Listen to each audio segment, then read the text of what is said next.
Everyone thought my stepfather was a savior, the perfect man who saved our broken family. But behind closed doors, he gave me one rule: stay silent, or your mother dies. Tonight, you'll hear how a soldier's daughter fought a monster in her own home. I learned the smell of courage before I learned the meaning of the word.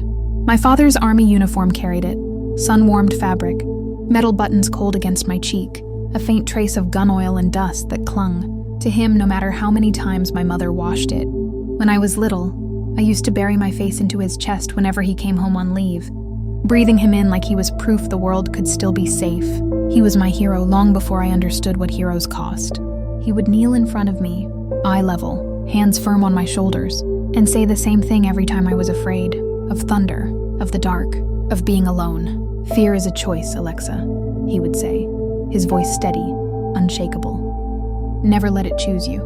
At the time, I thought bravery meant being loud, strong, unbreakable. I didn't know yet that real bravery often happens in silence.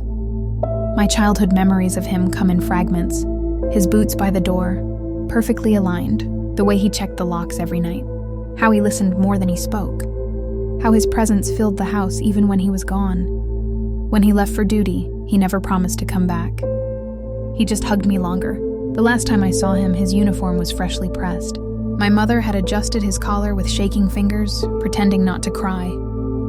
I remember standing in the doorway, watching his shadow stretch across the floor as the sun rose behind him. He turned back once, just once, and smiled. The day the news came, the house exhaled and never breathed in again. I was doing homework at the dining table when the knock came. 3 sharp raps, too formal, too final. My mother froze mid-step, her hand still gripping a cup of tea. I remember thinking how strange it was that the tea didn't spill. 2 men stood outside in uniform. Their faces were carved from stone. I didn't hear the words at first. My ears rang like I was underwater. Martyrdom. My mother made a sound I didn't recognize. It wasn't a scream. It was something breaking. She collapsed before they finished speaking, and I caught her. Not because I was strong, but because there was no one else left to do it. That night, I slept on the floor beside her bed, listening to her breathe like it might stop if I closed my eyes. After the funeral, the house became a museum of grief. His photograph on the wall, the folded flag, the uniform sealed in plastic. Its smell fading no matter how tightly I wrapped myself in it when no one was watching. Silence replaced laughter. Rooms grew colder. I stopped being a child and became something else. Something quieter, more careful. My mother moved through the days like a ghost, smiling for visitors, crying behind locked doors. Sometimes I would hear her whisper his name at night. Sometimes I would whisper it back. Months passed like this, heavy, unmoving. That's when Samir entered our lives. He was introduced as an old family friend, someone my mother had known before marriage. He arrived with groceries, with condolences, with patience. He spoke softly. He listened. He fixed things around the house my father used to fix. A leaking tap, a broken lock. He talked about my father with respect, with admiration. He told stories I'd never heard. Stories that made my mother laugh for the first time in months. That laugh felt like sunlight breaking through ruins. I wanted to believe in him for that alone. Samir became a constant presence. He handled finances, insisted my mother rest, encouraged her to live again. He brought order where grief had left chaos, structure where pain had hollowed us out. People said we were lucky. "He's a good man," they said. He stepped up. I watched my mother smile more, sleep more, breathe easier. For her sake, I tried to smile too. When he asked about my studies, my dreams, my future, I answered politely. When he called me Beta, I told myself it was normal, harmless. I told myself a lot of things. The wedding was small, quiet. I stood beside my mother as she remarried, wearing a pale dress that didn't feel like mine. As she smiled, I saw guilt flicker behind her eyes, an apology she never spoke. I hugged her tightly afterward. "Be happy," I whispered. I meant it. I really did. It was after the wedding that the air in the house began to change. Nothing obvious, nothing I could point to and name, just wait. The way Samir's eyes lingered a second too long when my mother left the room. The way his voice softened unnaturally when he spoke to me alone. Like he was rehearsing something, he started standing outside my door at night. Not knocking, just there. I would hear the floorboard creak, the pause, the slow retreat. At dinner, his gaze would flicker to me and away, like he was measuring something. Testing. The house felt smaller. The walls closer, the locks less secure. I started sleeping with my door locked. I told myself I was being paranoid, but fear doesn't always announce itself. Sometimes it whispers. One evening, I caught him watching me from the hallway. My mother was in the kitchen, humming softly. Samir leaned against the wall, arms crossed, a smile that didn't reach his eyes. "Growing up fast," he said. The words crawled under my skin. I nodded, stepped past him, my heart hammering for reasons I couldn't explain. Behind me, I felt his gaze follow. That night, I pressed my ear against my door, listening to the house breathe. And for the first time since my father died, I wished he were still here, not as a hero, not as a soldier, but as a shield. I remembered his words as I lay awake, staring at the ceiling. Fear is a choice, Alexa. But I was starting to understand something he never taught me. Sometimes fear isn't a choice, sometimes it's a warning, and the shadow had already crossed the threshold. The house learned my fear before I did. It creaked differently when he walked through it. Slow, deliberate steps that made the floorboards groan like they were warning me. I began to recognize the rhythm of his movement, the way his presence bent the air. When my mother was home, Samir wore his kindness like a uniform. When she wasn't, he took it off, and I saw what was underneath. The first time he entered my room without knocking, I was sitting on my bed pretending to study. The door opened softly, like an apology that came too late. I looked up, startled, my heart kicking against my ribs. "Oh," he said lightly. "Didn't think you'd mind." I did mind, but the words stayed lodged in my throat. He stood there longer than necessary, eyes scanning my room, my walls, my books, my bed. I pulled my notebook closer as if it could shield me. "Studying hard?" he asked, stepping inside. I nodded. He smiled. It wasn't a warm smile. It was measured, evaluating. From that day on, privacy became a memory. He began hovering. In the kitchen, he'd stand too close when I reached for a glass. In the hallway, his arm would brush mine, lingering just long enough for doubt to creep in. Was it accidental? Was I imagining it? "You've changed," he said once, eyes tracing me like I was something unfinished. "Not a little girl anymore." The way he said it made my stomach twist. I stopped wearing anything loose, stopped leaving my door open, stopped breathing easily in my own home. At night, I lay awake, counting seconds between sounds. The click of the switch, the shuffle of feet, the pause outside my door. Sometimes the handle would move slightly, testing. I'd hold my breath until my chest burned. I tried to avoid him. I stayed in my room. I made excuses. I pretended headaches, homework, exhaustion, but avoidance only made him more persistent. One afternoon, I tried to slip past him in the living room. He blocked my path casually, like it was nothing. "Running away?" he asked. "I just need to study." He leaned closer, lowering his voice. "You should be more polite." Something inside me snapped. "Please stay away from me," I said, my voice shaking despite my effort. "You're making me uncomfortable." For a split second, the mask cracked. His eyes darkened. Then he smiled. That's when he cornered me. It happened in the hallway, narrow, trapped, no windows. My door behind me, his presence in front. "You think you can talk to me like that?" he said quietly. I backed up until my shoulders hit the wall. "You don't understand," he continued, voice calm, terrifyingly calm. "Your mother trusts me, loves me. I'm her world now." My pulse roared in my ears. "If you utter a single word to your mother," he said, leaning closer, "I will kill her. She thinks I'm her savior, but I'll be her end. Then you'll be truly alone with me." The words wrapped around my throat. I couldn't breathe. I searched his face for a joke, a crack, something human.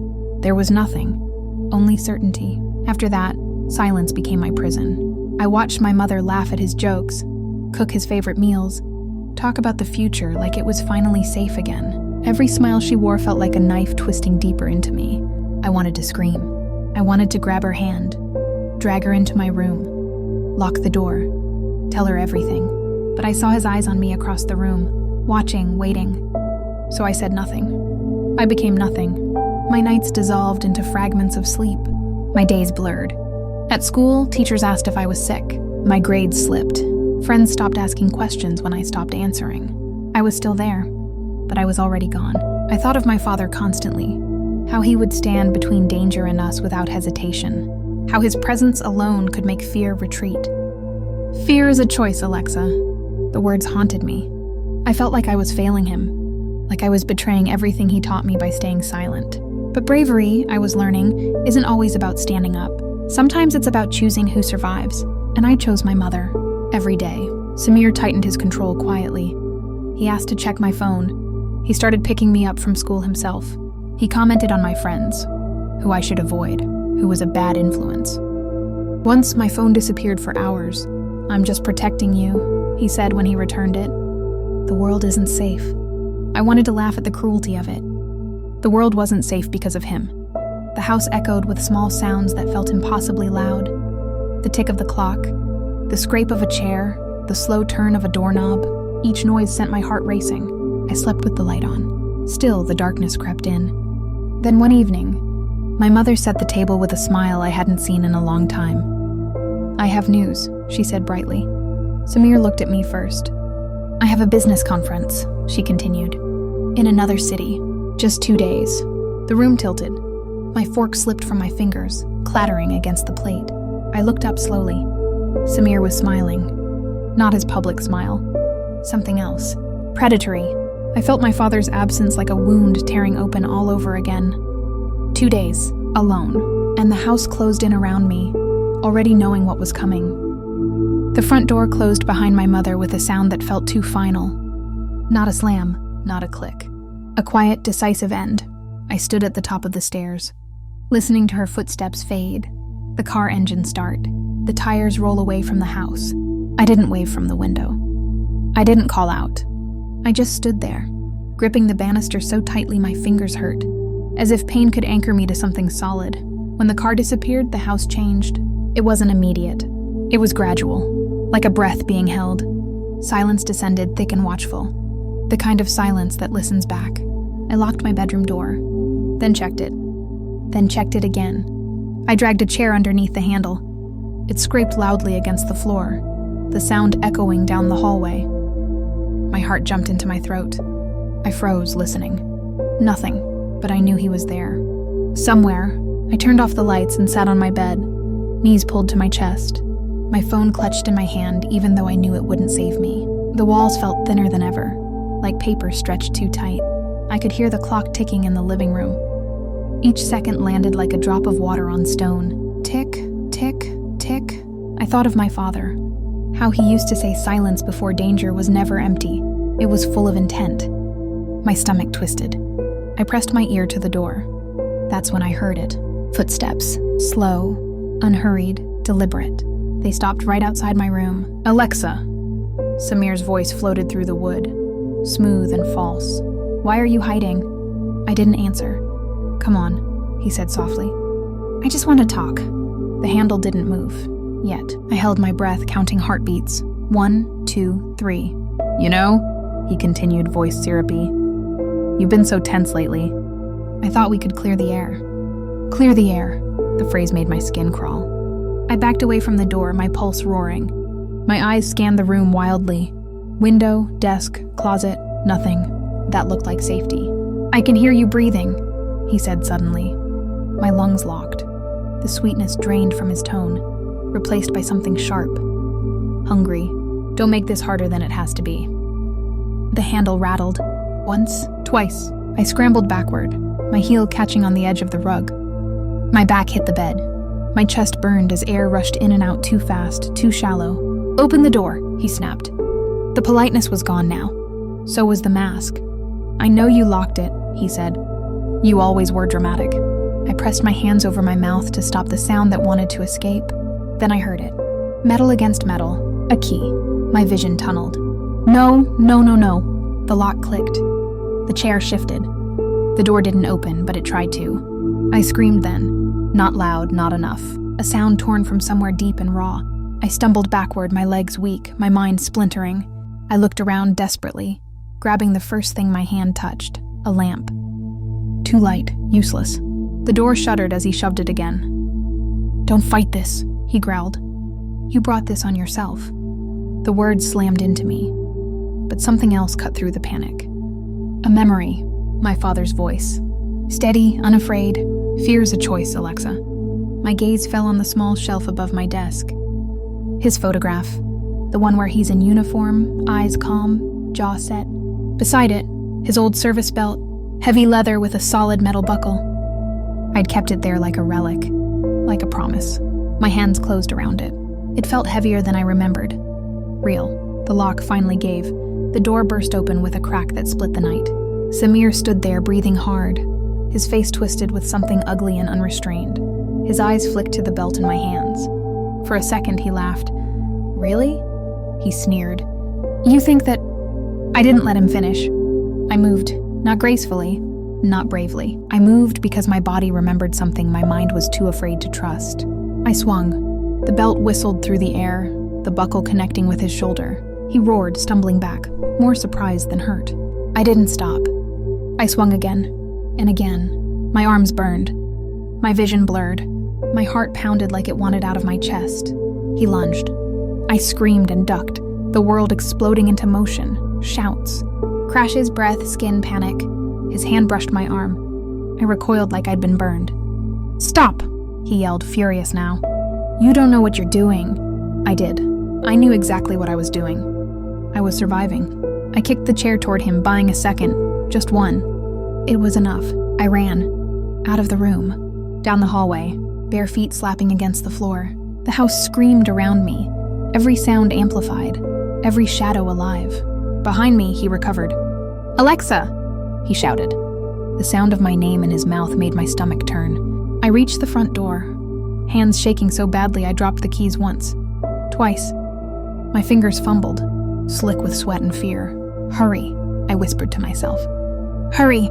The door flew open. Cold air slammed into me, sharp and shocking. Night swallowed me whole.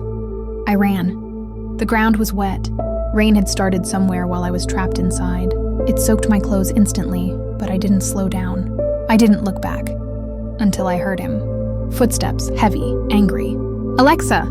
He screamed again, his voice ripping through the darkness. "You can't run forever." My lungs burned. My legs screamed. But something else carried me forward. Something fierce and furious and alive. I wasn't a scared girl anymore. I was a soldier's daughter, and I chose to live. I disappeared into the night, heart pounding. The sound of his rage fading behind me, but not gone. Not yet. The night did not welcome me. It chased me. Cold air cut into my lungs as I ran, my breath tearing out of my chest in ragged bursts. The road blurred beneath my feet, slick with rain, reflecting broken pieces of moonlight. Every shadow felt alive. Every sound felt like him. I didn't know where I was going, only that I couldn't stop. My heart kept time with my father's words, pounding them into my ribs like a drum beat I could survive to. Move, breathe, don't freeze.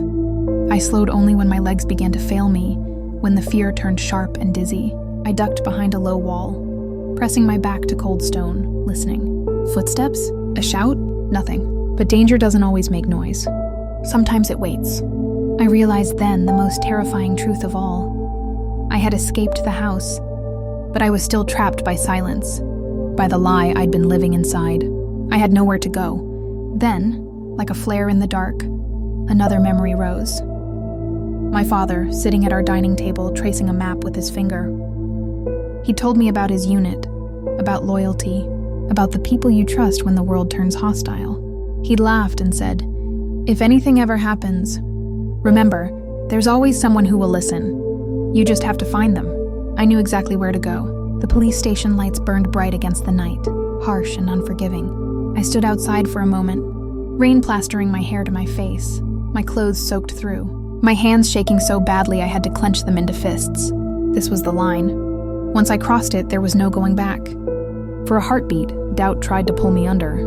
My mother's smile, her fragile happiness, the way she trusted him.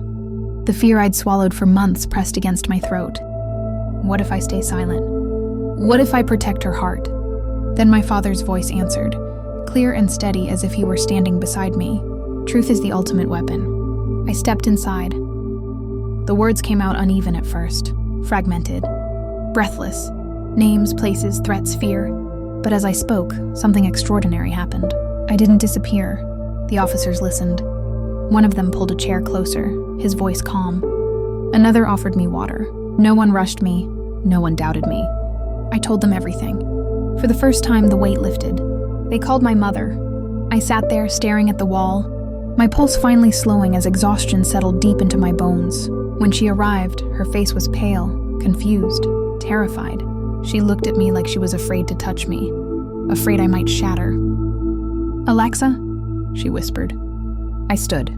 My legs trembled, but I didn't sit back down. "Mom," I said, "I need you to listen. All of it." Telling her was harder than running for my life. Each sentence felt like breaking glass with my bare hands. I watched her world fracture with every word, the confusion, the denial, the horror dawning in her eyes. When I told her about the threats, her hand flew to her mouth. When I told her about the night she left, she started to cry silently, tears slipping down her face like apologies she didn't know how to say. "I didn't know," she kept whispering. "I swear I didn't know." I reached for her. "I know," I said, and I meant it. She looked at me then, not as a child, not as something fragile, but as her daughter. Her blood, her responsibility, and she chose me. The arrest came swiftly. Samir tried to perform one last time when they brought him in. Confident. Charming, wounded innocence painted carefully across his face. He spoke about misunderstandings, about love, about respect. I watched him from across the room. And for the first time, I didn't look away. When our eyes met, his smile faltered. He saw it then, the fear was gone. "You're lying," he said, voice sharp. "She's lying." I stood. "No," I said quietly. "I'm done being silent." The words landed heavier than any blow. The officers led him away, his protests fading down the corridor, the sound shrinking until it was nothing more than noise, powerless and small. The shadow was gone. Months passed. The house is different now. Not empty, but honest. My mother and I live alone again, rebuilding room by room, breath by breath. We framed my father's photograph and hung it where sunlight reaches it every morning. His presence doesn't hurt as much now. It steadies me. I joined a self-defense class, not because I'm afraid, but because I refuse to be powerless. I help other girls. I listen when they whisper. I tell them what I learned too late. Monsters survive on silence. They don't survive truth. Sometimes, late at night, I still hear the house creak. Sometimes fear taps softly at my ribs, asking to be let in. I don't let it choose me anymore. I choose myself. I choose to speak. I choose to fight. Because this was my battlefield, and I won.